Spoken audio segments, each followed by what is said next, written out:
It wasn't really until high school where I kind of pumped the brakes on baseball, and it got down to basketball and golf. Yeah, I'm still a plus, but yeah, my height was like +3 something, somewhere around there. And it was that tournament where I got my first Division I offer, and I think by the end of it, after we won the tournament, I think I had 15 or 20 Division I offers all in that one weekend, and it's like a 99% sure thing that if you fall at 28, that the Warriors are going to pick you. Welcome back to another episode of The Huddle, and today we head out west to catch up with a new import, a new face in the NBL for the Perth Wildcats. Dylan Windler joins me. Dylan, thanks for your time. Let's talk a little bit about, I guess, coming down to Australia and Perth. How have you found it so far? It's been a pretty easy transition for me outside of the travel. Getting over here was quite the journey, but, once you're here and got settled in and found a place to live, it's been nice. How was that travel? Because, again, we see a lot of new faces come in, whether it's coming from Europe or the United States, and you hear about it growing up, the flight to Australia is long, but then obviously the flight to Perth is not just your normal flight to the east coast of Australia. Yeah, I came all the way from Tennessee, from Nashville, so it was 4.5 hours out west, and then I think it was 16 hours or something to get out to Melbourne, and then that last leg another 5 hours or so. So definitely the first time I experienced real jet lag when I got all the way back to Perth, man. And then we left for Japan 2 days after I got to Perth, so I was all messed up, and that was another 2 7-hour flights. So yeah, it was a bit of a whirlwind, but it was nice once we got back settled. And then after Japan, we went to the Blitz, so we went all the way back over to the Gold Coast, and then finally back to Perth. And luckily, the start of the season, Hoops Fest being in Perth and having our first two home games after that, it was nice. So kind of got 2 or 3 weeks after that to finally settle in, and yeah, it's been good. It's funny to hear you explain it like that, because fans would just assume, they've done a lot of travel, the Perth Wildcats, early on. But when you break it down flight by flight compared to the different time zones and everything, it'd be a lot to adjust to. Are you a movie buff? Any good movies that you watched? Or how do you feel the time on flights like that? Yeah, I watched a couple movies. The new Mad Max was really fun to watch. I watched that on the long flight over to Australia. It's a good movie to watch. And then just some shows. Yeah, I binge watched Presumed Innocent with Jake Gyllenhaal on Apple TV. That was a good one. That one kept me locked in. And then other than that, just kind of documentaries here and there on Netflix and a bit of reading and stuff. If you can find a TV show to binge watch on the long flight, that's normally the way to do it. You knock out a couple of seasons and you're feeling good. So I think you found the right strategy there. Australia as a whole, since you arrived, and was it everything you expected? What were you expecting, and how has it been? Yeah, I really came into it with an open mind. I'd heard from a couple of my buddies, Ian. I'm really close friends with Ian Clark.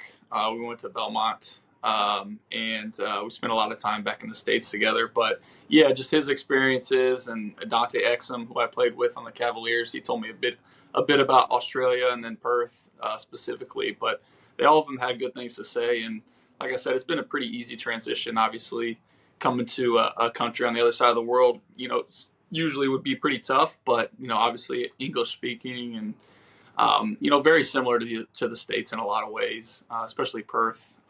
Very similar to cities along the west coast of the States.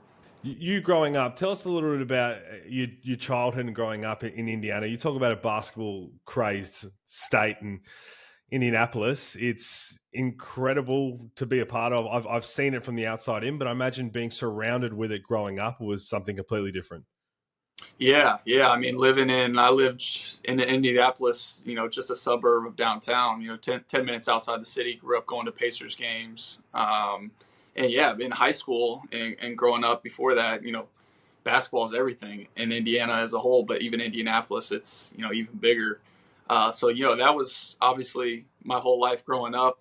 I started playing, YMCA hoops, as soon as you can start running or whatever, walk, as long back as I can remember. And then, I took a lot of pride in playing a lot of different sports growing up. And, thanks to my parents, setting me up and everything, I played, pretty much everything that you could do competitively.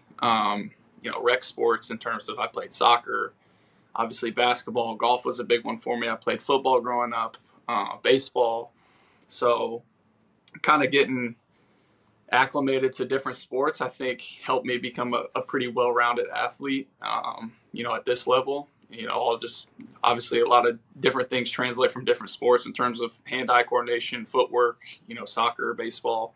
I think all that stuff coordinates to become a good basketball player. So, but obviously basketball is the biggest one in Indiana and the one that I ended up choosing in the long haul. But yeah.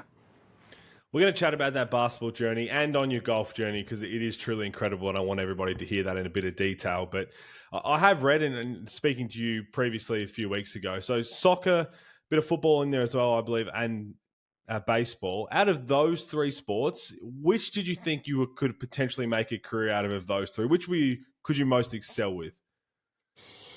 Baseball for sure. Yeah, I was pretty heavily into baseball playing. I played on travel teams growing up. It wasn't really until high school where I kind of pumped the brakes on baseball, and it got down to basketball and golf. I kind of focused on those two. But up until then and through middle school, yeah, I was playing travel baseball, traveling the country, playing all over the place. I took it really serious and excelled at it pretty well. Played center field, pitcher mostly.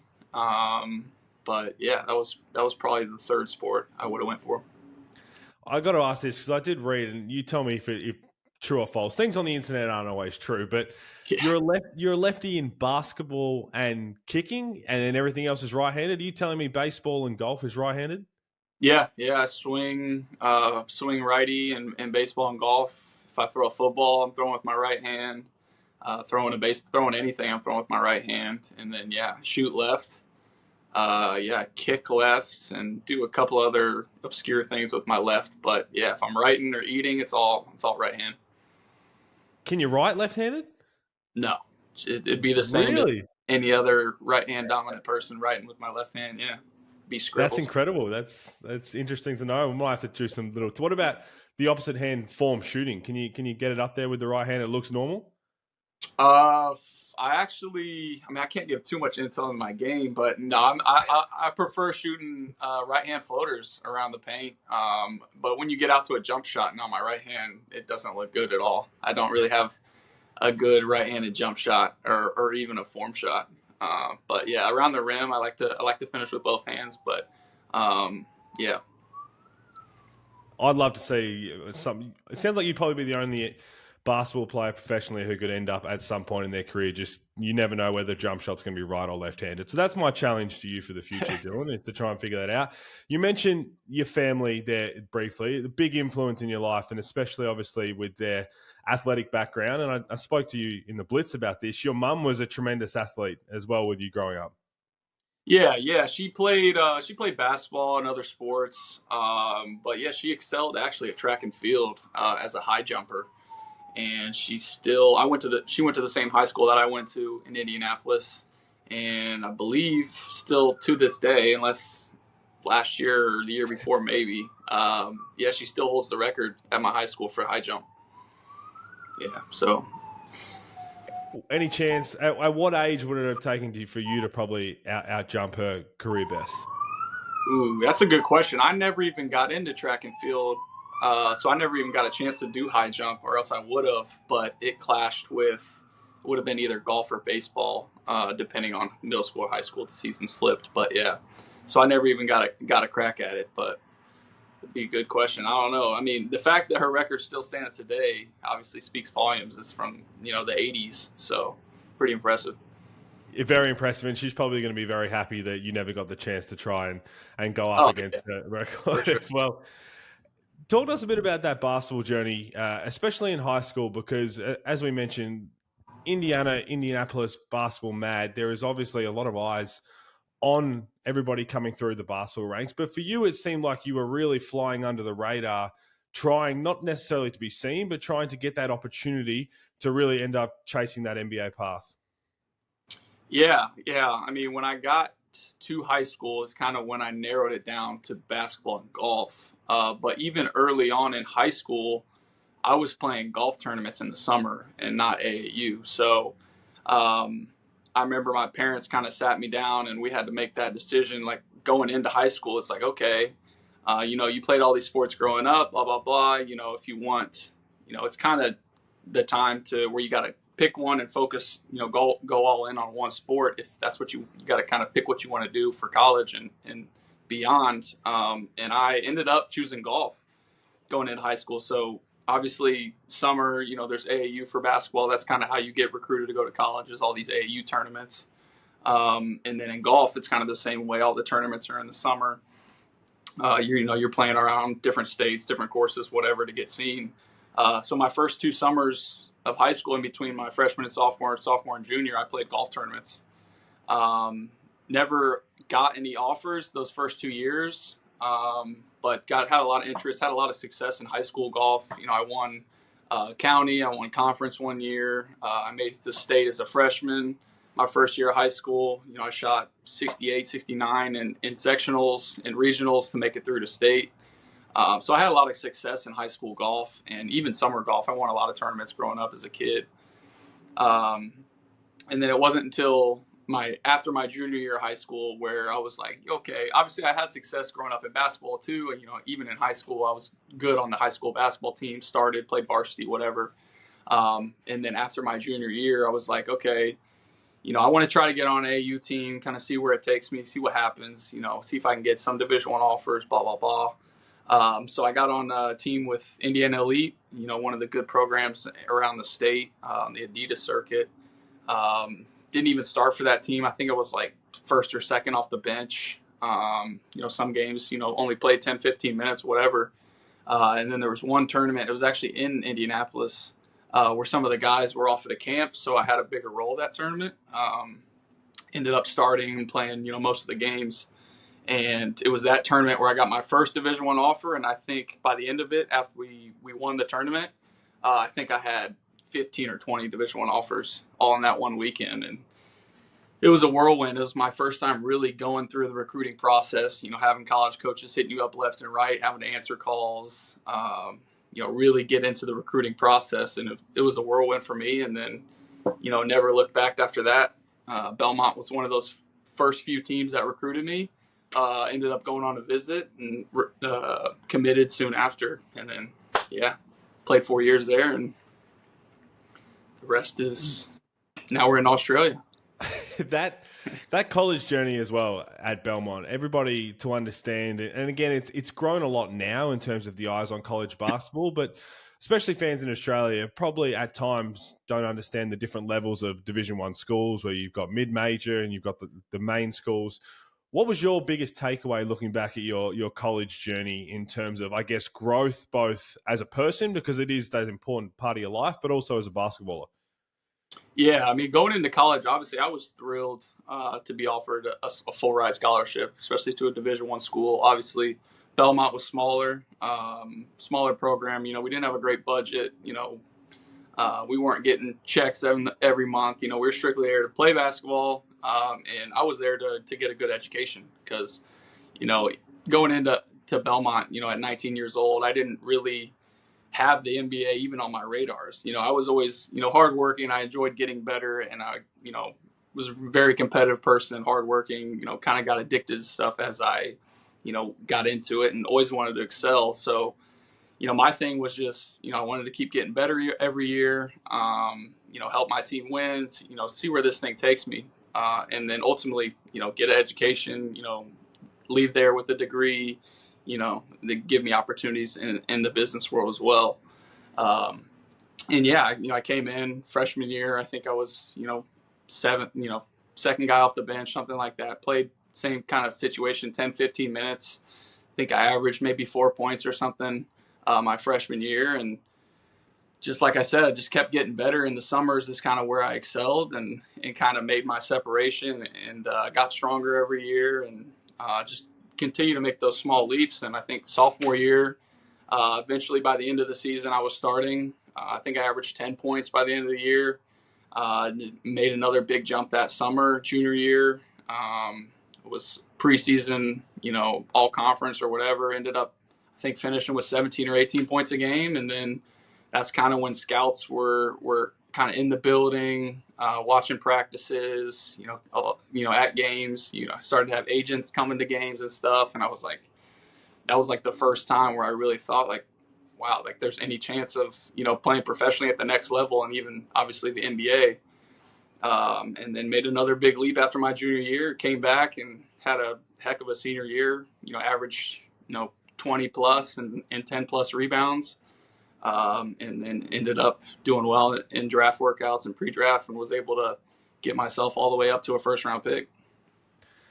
The college lifestyle as a whole for people who, again, we see the stories now that come out from guys who go to the NBA coming out of North Carolina, Duke, Kansas, and all of that. But with the mid-majors, and again, I can attest to this, where the importance of the school side of things as well, when you're trying to make sure you take advantage of this full scholarship for an education.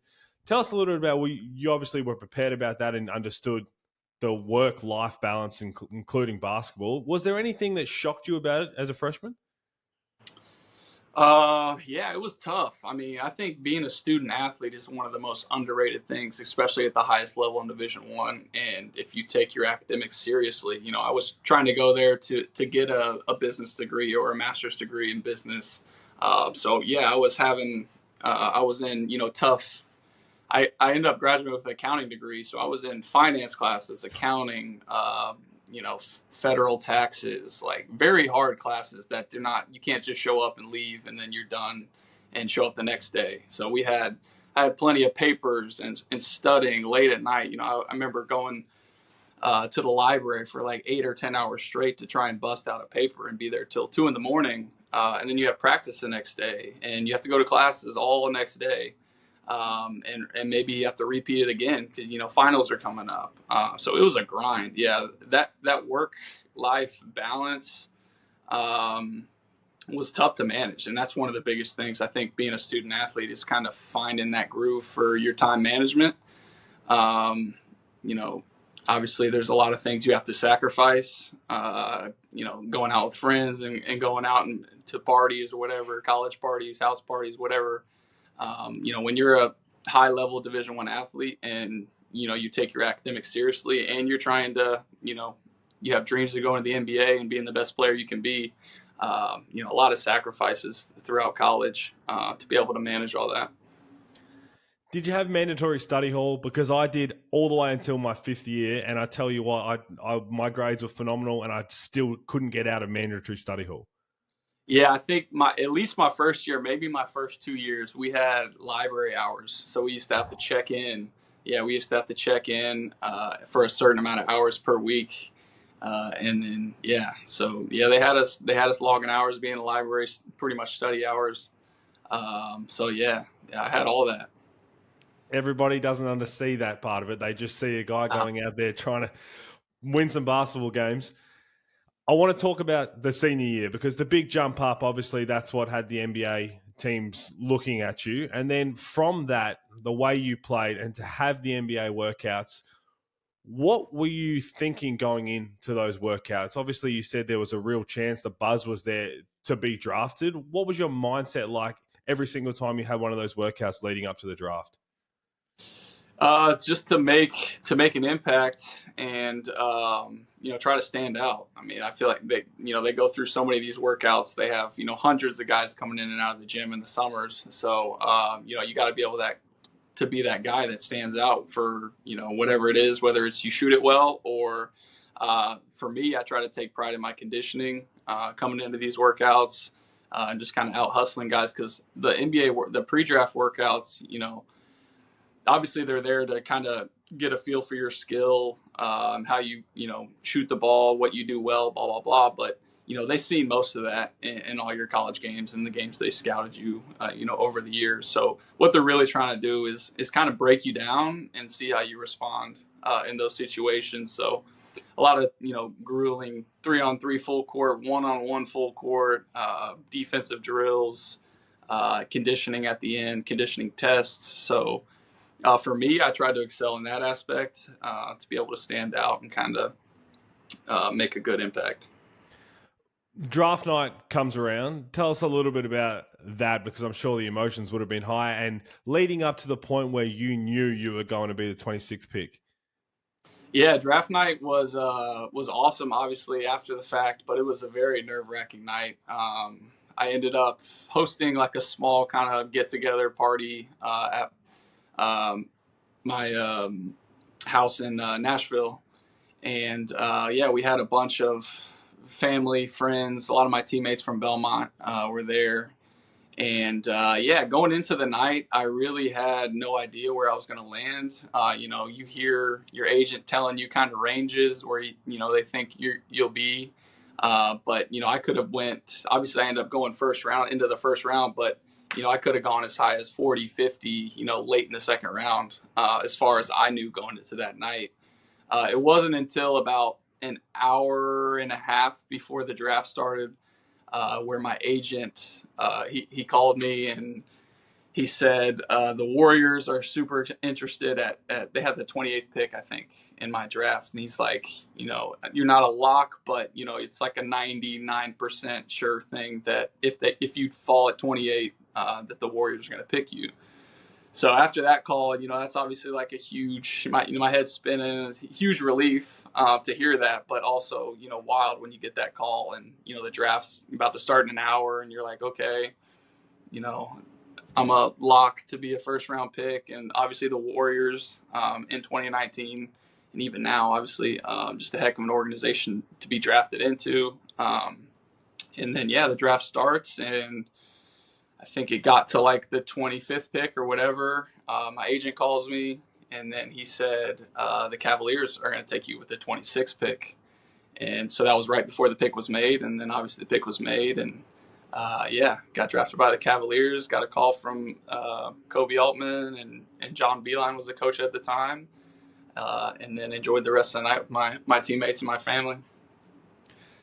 I can only imagine the emotions setting up a little get-together watch party with your friends and family because you have to, and that's part of the journey because it's public. I think Fred VanVleet had a party for draft night, didn't get drafted. Christian Wood did the same thing from UNLV as well. There is always that thought of if this doesn't work out, how the night's going to go. How do you try and not think about that when you have got your family around who are obviously trying to celebrate what ended up being a dream night for you?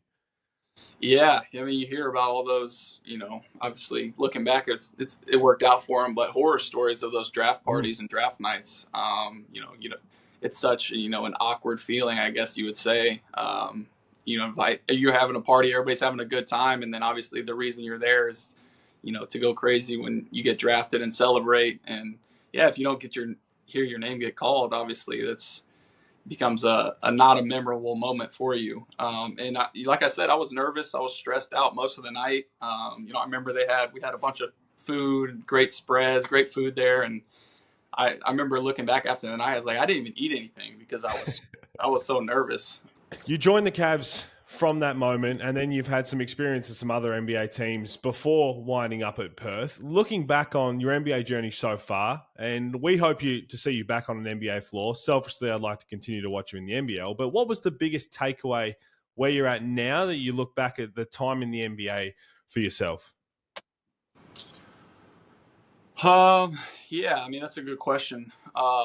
Luckily for me, I got to play with a lot of great players, a lot of great vets.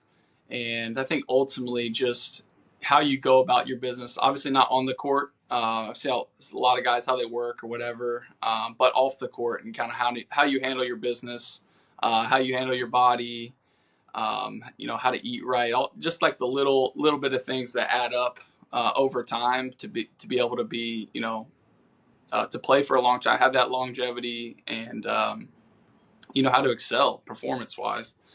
So probably just a little bits and tips from those guys over the years, and watching guys how they go about their business, and yeah, and the coaching as well. 5 years in the NBA with being around a lot of great coaches and performance staff. Just learning more about the game of basketball, especially at the NBA, how things operate. Schemes and things like that, just little bits of details to help you over time. It's something that every kid dreams of doing. And the fact that you nearly had an opportunity where it never would have been basketball, it would have been golf, is something that I need to pick your brain about before we let you go from the podcast. Because not everybody can pick up a golf club and realize, one, they enjoy the sport and want to continue to try and do it as a hobby, let alone realize there's a talent there that I could actually do this at a college, semi-pro, or even pro level. When did that become a thought of yours where you're like, I'm better than just the average person who can go out there and stroke a golf ball? Yeah, luckily for me, my dad started me out at a very early age. So I was, hitting balls on the range, before I had really even developed any type of swing, probably 4 or 5 years old. So, uh, yeah, so he got me started young, and then I kind of just fell in love with it over time. Really enjoyed practicing, really enjoyed the process of getting better, because golf's one of those sports where you're never, it's a ever evolving process of becoming better, and you can always get better in a lot of ways. So I kind of just, like I said, I get obsessive on things, especially when you continue to see growth, and I'm a competitive person at heart. And yeah, I just kind of got addicted with the sport. I fell in love with it. Played in junior tournaments growing up. And then, yeah, when you start to win a few tournaments, you're like, okay, I seem to be pretty good at this. And then it kind of just goes from there, continue to practice and excel. And yeah, I played all the way through middle school, high school. Yeah, and when you start to win those tournaments in fields of upwards to 100 people, and you're the guy that ends up coming on top, it's like, okay, obviously there's something there. So you kind of want to get as much out of it as you can. So I spent a lot of time hitting balls on the range, and after school, middle school, high school. Yeah, I would get out of school at 3 o'clock and go over to the course and be there from 4 o'clock to 9 until it gets dark. And yeah, so just kind of that work ethic over time, spending time out on the course, and helping me become a really good player, obviously, to where I could win county championships, conference championships in high school, and a lot of individual accolades in the sport. Best ever handicap that it got to when you were really taking it seriously? Yeah, like a +3-ish. Yeah, I'm still a plus, but yeah, my height was like +3 something, somewhere around there. What about the best round that you can remember? It could be wherever. It could be just playing with your dad. It could be playing in against some friends. Do you have a round that sticks out? Yeah, my best score ever is a 67. Never gone like crazy low. I've never had like a 64, 65 yet. But probably the biggest round for me was probably my freshman year of high school, going into state and shooting a 69 the first round of sectionals, and getting out as an individual, which is really hard because there's only 3 people that get out, and there's like 10 or 12 teams there. And then just, yeah, being my freshman year, first time going into state, and then just firing a super low round, and eventually getting all the way to state. Got through sectionals, then regionals, and then making it to state as an individual. It's not easy. And then doing it my freshman year, it was special for sure. I do want to get out on the course with you at some point in this NBL season. So I need the intel, because Andrew Gaze and Leonard Copeland play a lot more than I do, and they like to think that they can actually go around the course, and they are better than me. But what would be the weakest part of your golf game, so that I know when we ever play? Is it the putting? Is it around the green, off the tee? Man, it varies. It varies depending on how much I practice. But if I just go out and haven't played in a while, probably keeping it in the fairway off the tees. I hit it a long way, so sometimes it can get a little bit out of control left or right. So I would say that probably nowadays, not practicing as much. What about around, a lot of basketballers like to pick up golf on the side. We see it in the NBA now. Obviously, Steph Curry's doing it. I think JJ Redick picked it up recently before he became the Lakers head coach. And there's a lot of NBL guys that don't mind doing it in their off time. Do you like to be able to go into different places around the country or around the world where you're playing, knowing that if they don't figure out that you're pretty good at this, that it could be a fun day for you? Yeah. I enjoy it. I think a big reason why so many athletes are getting into it is just it's a good way to. For me, I like being outside, so it's a good way to do something competitively. You're outside on a nice golf course, whatever. Weather's usually nice when you're playing, so I think it's just a good way for guys to kind of get outside, kind of recharge their batteries. And like I said, it's a sport that you're never going to be perfect at, and there's always you're always going to be able to get better. So you get these competitive NBA players, they go out and swing a golf club for the first time, and they're terrible. They can't, they score tens on a hole. So I think it's just something that they can, work on and get better at, and obviously play side games with people, money games. There's always so many different games you can play with golf, and it's a fun game to play with teammates and just kind of build camaraderie and try to get better at something. So Andrew Gay's the greatest of all time in the NBL. Leonard Copeland is another one of the all-time greats. If I try and schedule something towards the back end of the NBL season, I think they play anywhere between off 10 and 12. If they played a best ball duo against you by the end of the season, once you get a couple more rounds in, are you comfortable you can put them away pretty easily? I don't know about easily. I haven't seen them play, but I definitely think I could give them a run for their money. I've been playing 1v3 against 3 of my teammates here at the Wildcats, and I've handled them pretty well the last 2 times. 1v3, and they're playing a scramble, and I still take them down. So I think I can do it. Oh, I think you'd easily do it if that's the case. Before I let you go, then I have to ask, give me your all-time dream golf group to go around the course with, and what course it would be. Yeah, I would have to say Tiger, definitely. He's the GOAT in my eyes growing up.